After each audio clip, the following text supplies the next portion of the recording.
Maranatha. Maranatha. Maranatha. Ede Yakupasi. Ye du sui. Eye. Na twi mo du sua. Sua ye no. Na ye beto so. Eti me preach. Ka cho se me preach ni me dai. Eti. Ye ba bi sua asori church manual. Shisha ya. E wo se edi adwuma. Na se di shisha no na me di ama edi adwuma. Gidi se e be bo ame. Nso be bo. Ka ame pa. Amen. Gidi ka ya se tia se de se.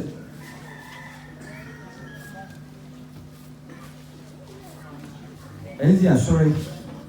enyi obi adia. But enye odia. Na also nye lebe. Enye odia. Eye Yesu na ledia. Eduti enhihye bia.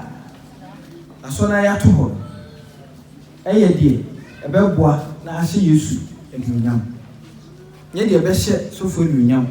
Enye ne die ebehye asafo ba edunyam. Nemum die behye ho edunyam. Ha, enti nhihye bia ewa so yi mu no. Se we wa dwe se umfa nya dwuma obebusu a. Eye Yesu na wo ye ndai. Ubu na nimtia. Enye asompani ana asofo ana ezi asafo. Nemum eye Yesu na wo ye de. Ubu na nimtia. Eti adisua afibia etesua church manual no. Na sentia esua no ene se epese de bia da ye kaka ni hu de wo se ye yo. Na de ye nwe ni ye no. Ye yo ni ye. E basa e boa ma nyame asore ye de. Ekoso. But Abraham some said, "Oh, ye church manual. Asafo manual. Who here almost say only one be ya disuano. Omoma. Omoma ntumo se nipa kakra bi na omoba no. Omo ana di bi owe dey. Eba, nti eba sa na asori mu achemienu. Because said ye, we siti aso na sana ne de o ma no siti aso na sana. Enso so ye de be. Ewu. Nti asamba asori mu a na aso nu mu aye de be. Ache.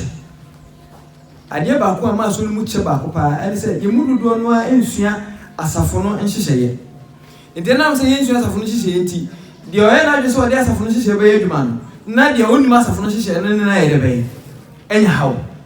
Etimi de titinu ene ayi bebriba. Eti ena de Yesu no pese wonso oti ase se sa na so no hyehyeye titi. Ene me di kai a me be bobo so no. Eye the church manual no ubie mu a obi a no church manual be down na no church manual. What making kai to kai ya what church manual be down na. Wow, you making kai. Now what church manual be down na. Okay. Monswa, mun making kai ba mun church manual, mun be down sama me.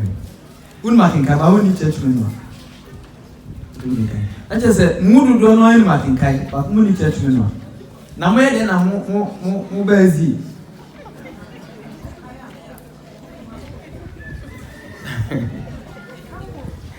Ah? Mure de beka bia na mu de akire. Say your papa. Your faso. Tina so no ayesa. Your faso for no do so do. Asora your faso for no so no. Eno an say your kosa. Ba so obi anim de say asora na ya. Eboama obi atoto ne de be. Nyoma yi nti mesremo. Mo amuni church manual ni nyina. Eponia. Mo sta na so di bela. E process. E bo kan so nyati. Wo tensis na de 2 cities aka. Mo kra da mo tono bako kra e kwa ben press an so be be 10 cities. enya dodo a efire kasa no friends for enya evia church men no about 50 a mo be me 10 cities ya gidi aba menye mera ho tibra nko ara yo mo fiska man ka so for diska eti I also obi anya church men no ebusuafo ya sorry no say dey bia ye kan Bible no na ye standard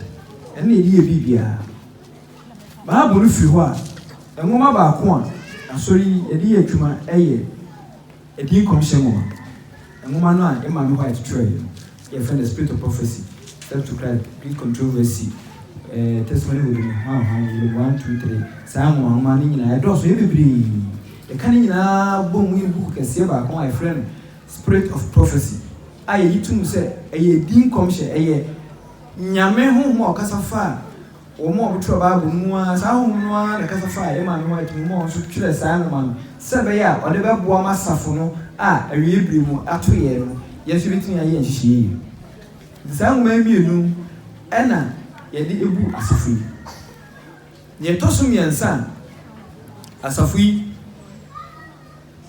ye de eka ho na ejira mienu no so a mebobɔ ye no eye sa church man no ya me ka ho asem na eno no ni tumi ni nyina waji free Bible ene edi commission omutumi a etoso miensa omoji free die asafo no nyina so aja tumu timu yeti ni yo church men on tumi no onye free die ka so onye free hefa Bible mu ne etoso mi onye free he edi commission mo man ne etoso mi san so onye free he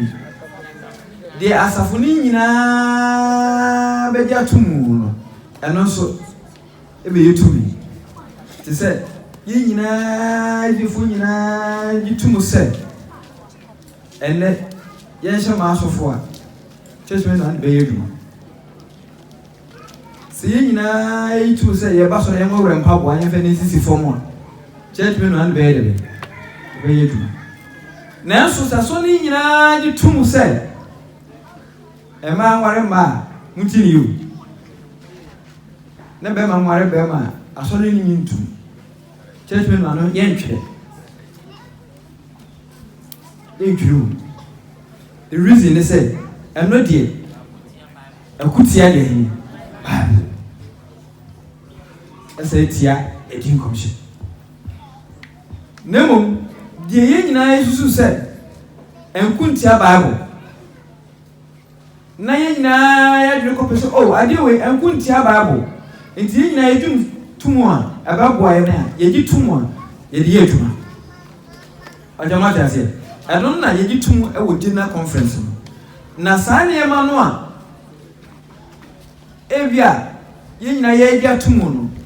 na enkuntia Bible no onkwa untimi sori mfiri o church mu ka say we enkuntia Bible timi yo so pasa so ne nyina de ye adwuma de a e wo se wo ba osofo a wo church na manje sofo ade wo be pese eja sori nyina makenka Bible no mehu se e wo se nyina de de be edi adwuma o ka tira sofo na sofo tu hwemu a no tu fuso ke de o kan no e se ya na sofo so ti wase a na sofo so de ko conference na ko the president amanie na obo on so executive amanie nyina so hwemu a na to so mu a na ko division if division ko dinner conference mfi na ya sa na asem no be do dinner conference eti yekohia wo ha na ya dia tum say okay China for say yina ya say America yina ya dia tum say ade wi ye pese yina ya nsa ye gitum wi a na sa de kro no abeba de yina na atro no wo buku na me friend church menu anu nti ye tro no mu wi a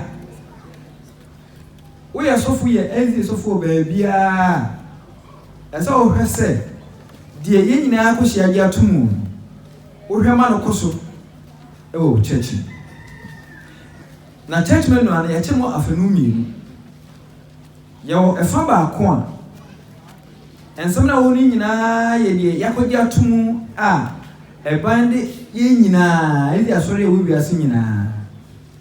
ene wo efa baabi nso a ye fra ho notes kire say eno de ye makwan ema conference bi ana country bi ehwe wo mo amamre ene wo mo tebia no hwe de hositie no ema mo ye adekro no ye nya tum wo kwan foforo bi so a enkuntia bible ntie se ni yo yetimi makwan ema wo ye bibia wo bekọ US ye nya ne saa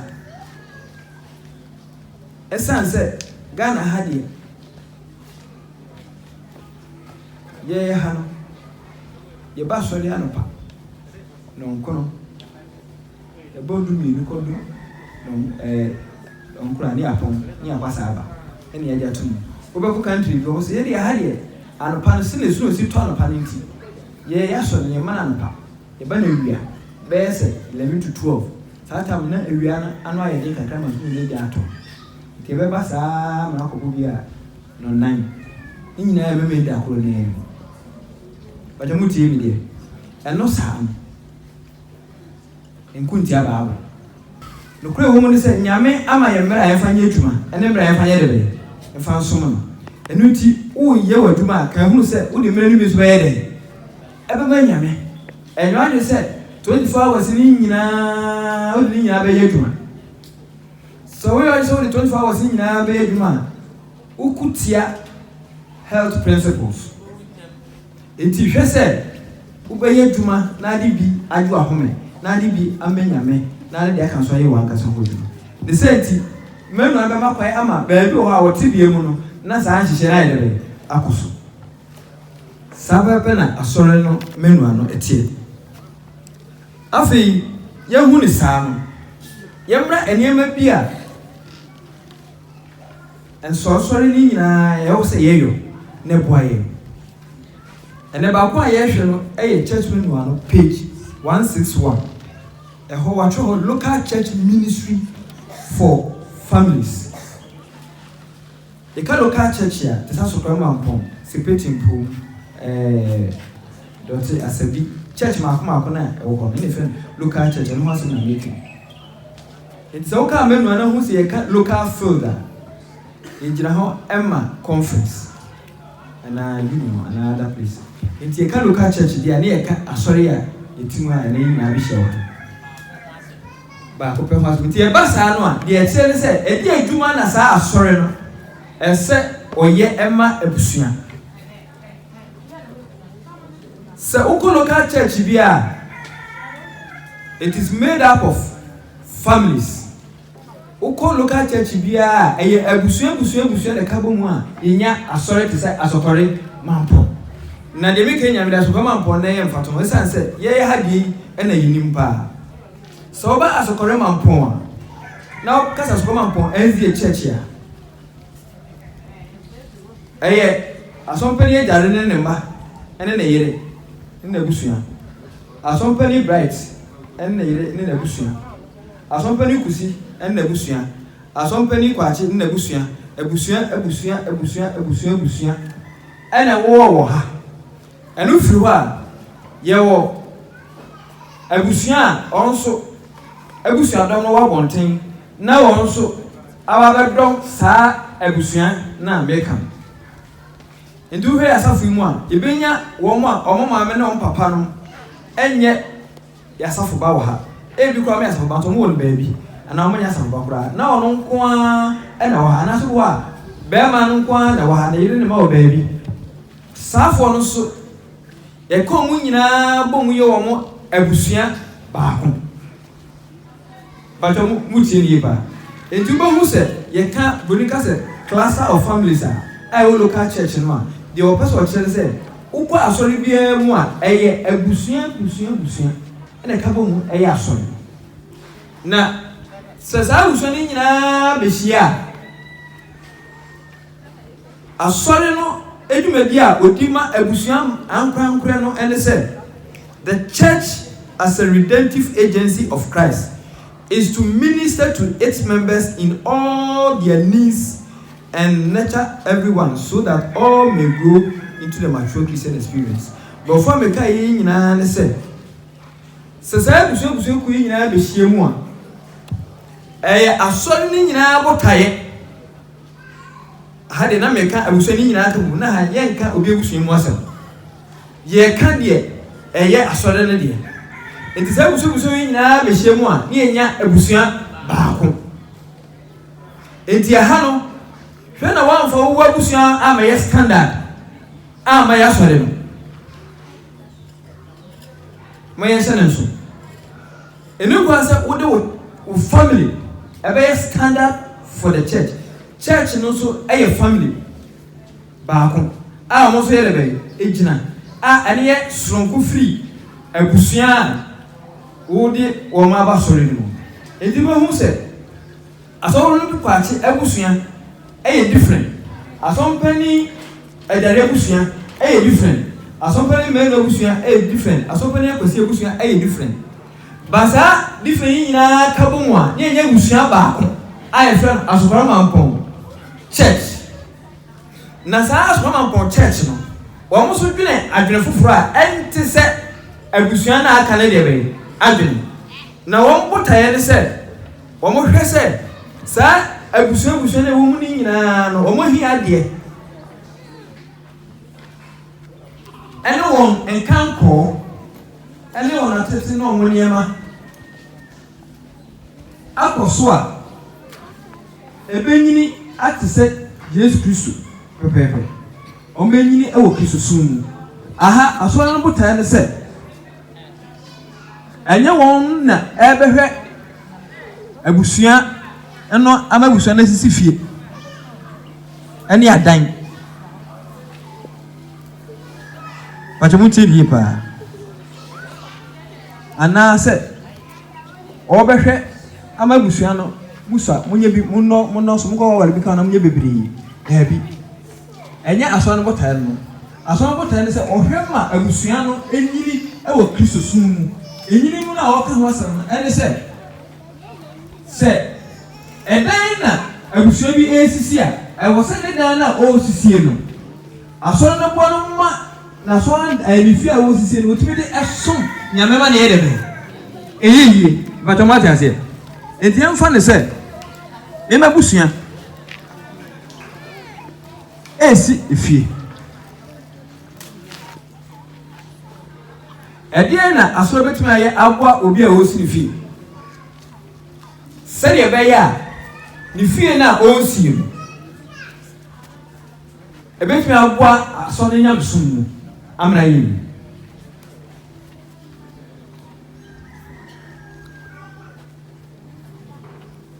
any question you really have answer they to sum you say aso na botaye ne say ye boa ama busua bia nyini onyansum dia ene ehaw na ewo abusua bi mu no ekwan be na befa so a ye behunu se ampa ehaw we ene wo saa abusua we mu enti asoro no ye behia eno na ye se ye de ye hwe aso no botaye ne se eye non-profit organization yen se ye mpem faso e waso nim se ye be kwa kugu akontutuzi asoro no enya faso anti samre no ye dibi kwa ye bi fufuru bia nemom de ye bia ne ye de eboa apega Yesu Kristo ahini na ma ye de akoso na ebase ya eye aso ne department baako e ne hwe ho entinya aso mu ni nyina botaye ne se ye tu akohwe abusua baako fie ni akobo ma na mo kwenye so ne de nyina ye koboa asompani dare amosi na ifie no na ye tu aso ni nyina se twetwere na bi a ye kwanfa asompani dare wasase no wo hin ni adu ho na ye nyina ya kwa akwe ho na mo asompani pa ye hihye so okay ya asompani si o problem bi na ne hawo ne se ni fie na wotimu no wanya hawo nti obeka kire saa abusua no a ewo aha no a na abusua na transi ahwe emwa eni de ometuma ye lebe aye aboa na saa department no ne efe no home and family life department na saa department no wɔn na hwɛ abusua amabɔ so yi nyinaa ahiadeɛ na wɔn de bɛto asafo n'anim na asafo no hwɛ deɛ wɔn bɛtumi ayɛ dɛbɛ ayɛ aboa amana kɔso enti sɛ abusua bi wɔ hɔ na sɛ saa abusua no wɔn wɔ problem a home and family life for ɛtena ase na wɔn dɔm hyehyɛ no ba aso na yiyi mpanifo a wɔn bɛde da abusua biara ano mmenti ha yi paa ɛyɛ asɔre no asɛdeɛ sɛ yiyi aso mpanifo mo da abusua biara ɛwɔ asafo yi mu deɛ ano for example yɛwɔ aso yɛ maame usu abusua na sɛ abusua ɛwɔ sɛ yɛnya aso mpani baako a ɔn na hwɛ saa abusua no so na ɔma abusua no ɔkɔ abusua no ho abusua ne haw ɛne mmoa ɛne deɛ ɛwɔ sɛ asɔre no ɛyɛ ɛde support family no ɔde ɛba home and family life church menu anaka sɛ bi wɔ ambɛ sɛ meka yɛ hɔ kakra ɔse that function of home and family life no should include sharing and relevant information, some of which may be sensitive and must be handled with great discretion. Yɛwɔ nsɛm bi wɔ abusua bi mu a wo a yɛde wato sɛ abusua n'ano nsɛm bi wɔ a ɛsɛ wohwɛ ne yie na wohu ne sɛdeɛ wobɛsi handle no aka ne yie yɛka bi yɛ sensitive a so anhwɛ ne yie na wanhande saa asɛm koro ne yie a ɛtumi ma abusua ne nyinara ɛnya ɛhaw kɛseɛ eti ɛwɔ sɛ wona woda no a wohwɛ ɛhɔ yie na wotumi reporto na sɛdeɛ ɛwɔ sɛ reporto no wei ɛyɛ local church ministries dwumadie baako a ɛwɔ sɛ family life for no yɛmu yɛni kɔ hɔ ne yɛde bɛ yɛhwɛ sɛ ɛba saa ɛhɔ na problem biara wo sɛ problem biara ɛwɔ sɔn dɛm biara wɔ fie problem biara ne hɔ a ɛwɔ asɔn dɛm ha wo problem biara fifie na yɛde bɛ ɛba so ɔbɛte sɛ yɛko asɔn dɛm ha na yɛ biribi a ɛfifie ti na yɛyɛ yɛko ɛwɔ asɔn dɛm ha ɛti sɛ yɛbɔ mmɔden ɛma saa abusua no mu adwuma no yɛhwɛ ɛyɛ ne yie a ɛboa ɛma asomdwie ɛba maka wei no ɛwɔ page 161 hɔ ne ti na mehuri akɔ church discipline page 63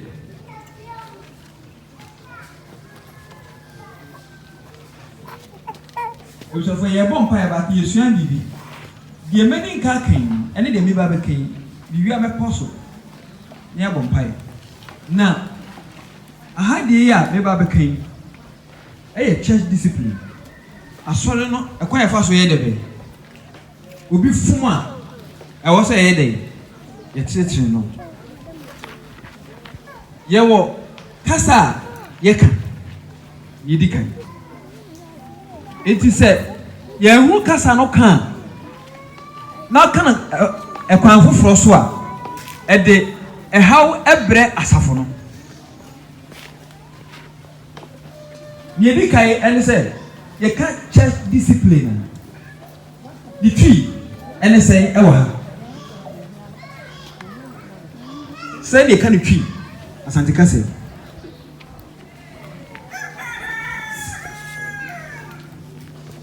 Baru na ma pedi ansa. Say asori. Yeah dey. Yeah titiri obi. Asori atene. How so you? Church discipline.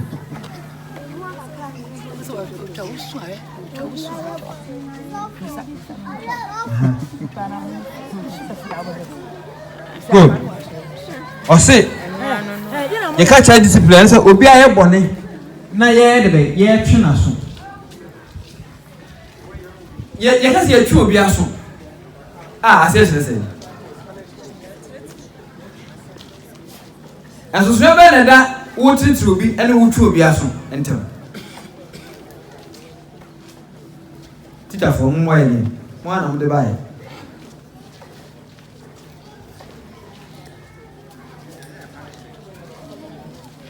asotwe ye punishment wo ana tetere ye discipline enti susure na ntemu enti asore de ne ana ye hibia asore de se obi aye bone na evia ye manu mere kontena fi ana fo aduma to yiwe ano ye de wen atantene ana se eye asotwe ye de ne asotwe de mani ya tire ni ye bra ni parwa twena ase wa suspend na say wa manu saa asotwe no na ukoso ani nipa no edi nkita ho na say ukoso a kire say ni okomu no say senti once some free yo ye no but say ya tu na man koye saa de ne dia na ya asotwe ne dia ba nipa no. All right. The opposite of children say, "Mountain ye ka asotwe ne say mako abonten asone hihye mu say wokọ abonten a wafum asafo no nti say asafo no ema hu say wafum nti de asafo ne say ebia yetimi ma yetimi frɛw asore ne asecho say ena ade wani ade we a waye nti ya ma abosumi nsia say fo dwuma nyina to sa ade na ya ka kire no eye asotwe je say ya to aso enam say de wo ye niti ya mo waja de wo ye bia ayerebe ato ebi so say bia ye fro ne ye twu ani me bo ha anfo ko afro ye bia ye ntwo say nye ohe bo ha ne afro ne ye twu ani wa na wo pani mu na wo yesa o sa de wo ye no dia ifrata ne ye bo so to no ma idori ya no say no ase ya twa so because ya ka wanim de e ma no ye asotwe kakra wo mu ne say ase oti ya o kakra but what I say oti ya o kakra na sa ya na wo mu na ya na ye fa ne say eye de ben asotwe at the same time ya o na eye asotwe no na esa tene wo enti say ya o amemu a atetene ntime nyere ben e ma mama example say o pesa wo tena ade bia atia by all means say emu akon na wo timu a o ba Philippine kakra enti en fa ne say ye to asen e bi kura ka ye be kosin ba rally ene ye kwatwe o say enti wa ka sin ma rally no nyere be won ko bi o say ya ke bi kura na akoto no na wa nyere be sa denial na ye dia ama wo no say want me akoto nwum ni bi no eye ya odi bi a eye de be unya anana tetre na ewo mu no ene ne say ye boss be ya sa ya odi no unkomu bi na sa mo nya sa de ko ne be ebiu afina na atete no dwumadie no so eye de be eba eno ne say ekura tuo na ye mia na edi nsu eguso go say ye mia ana say wo pan ye oh sorry esa o ka sorry kire no oh I'm sorry eso na eye de be eyo ya enti atete no edumre bi a ye tipins wo ba pen na ye ti wo mu no enye adrene ne say ye di prawo but mu tie ni ba enti say o tipins wo check discipline na say ye treat obi a ma wo ni pa na nya wo say eni ko say ya obi a bam say ya obi a me mu a atete no yere be enimu na mo ya onu mu no wo say ni pa na wo de say ya wo ma wo no ema hunu say mi proud ye na so enye me pa me ba jama dia say obi a wo panie senes ebe wo panie ono nsa de o de ba wo no de be ya wo de wo wa me ba to na ni pa no hwe ni ma wo ye de na o go fu ba o bu na fu no wo ba mo wo ja na o ya le no de wo ba wa dream no hunu say o mpraw no ere be obo enti ahadi ni kai a wo se asafo ni nyina ye te ase ne se sa wo fom a na asafo no e fa kwa bi so atete wa ni ka te ase se ekwan bi a do fa so bia wo pra ye ere be ye tretre ya wo kakra nyidinganya santi ase no ansa wonya santi ase no a wahra de be yo bia ya ana ni dika mpase ye hye no so na church menu ano ka atete ahoro mienu a first ye church menu ano ene ye die no asusu kakra be mu ene no se wofuma asori nhihie mu ye wo kwa mienu ye fa so ayede ye twe waso ye tete wo die nti ye be se be ka ye twe waso ne se ye mpane so ne mu ye tete ene se ye pese wo se si udada mu ne be epiu o me nse no so nyeri kan ne se ye bo modern se wo two sunshine ba ko ye sunshine ana ba ko eye removal of veil ye be yudi efi asori nkratem ana so se ye be twu wasensen kakra ye be ma omre kakra ma wodi odwumadie bia wo ye bia ayere ato ho na aha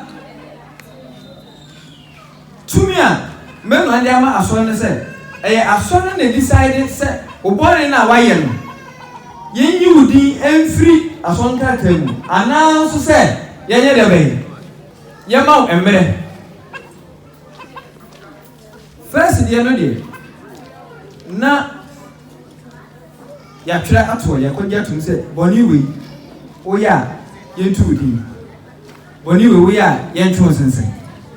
basisi ade yesi boni ni muduro no church no enye de be and decided the weight of the sin. I had a chance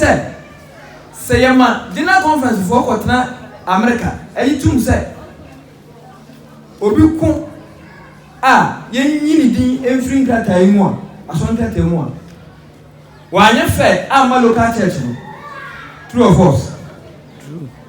because anyone na akuhye na munya aja tum sa no ubo na oba ko church ni na bone na wo ka ye say ntokwa abotin tokwa na Ghana ntokwa nsusu ya dantam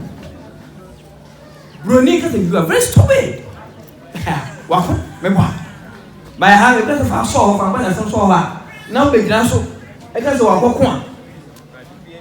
one prayer e be dum lebi no you will not be fair to some local churches enuti asore no nyansa mu no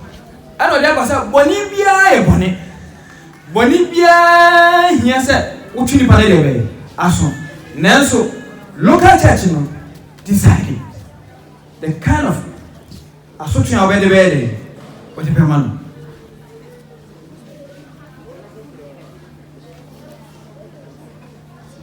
na we no ana ede oyone aba asafu yimu ene se obi ye boni a why they go this as oboni we die oso owu first ni tey yo ya no ko bie buku menu ane say no aka egu awi de entisobi pa okra ya wa wo tetewa na utomu a we de na me ko menu ane de menu ane say enti local church ya na ifa menu yi edi prepare for ma e ma menu akra hu ehuhu a edu be bi kwa ngofo kra se menu akra adai menu na so na ba abu ana yen local church ya some benfu ya na safu me yen ya de fa menu ani yes I can't tell you for no you need to try and for ma enunti e ma ngofo hunu church menu say hey church menu yi de dabi ade so se ba abu ana enti ne no aso no nyanse mu no o de tumi no ama local church ne say boni na ni pana ye decided the weight na wan ka say boni na wo ye edu ye be yo say e be tu asen ana say be de be yuti na ade ba kwa ese ti asen se ye be na so a e kwa ye fa so e na so asam no so ehunia kasa ye de be ye kan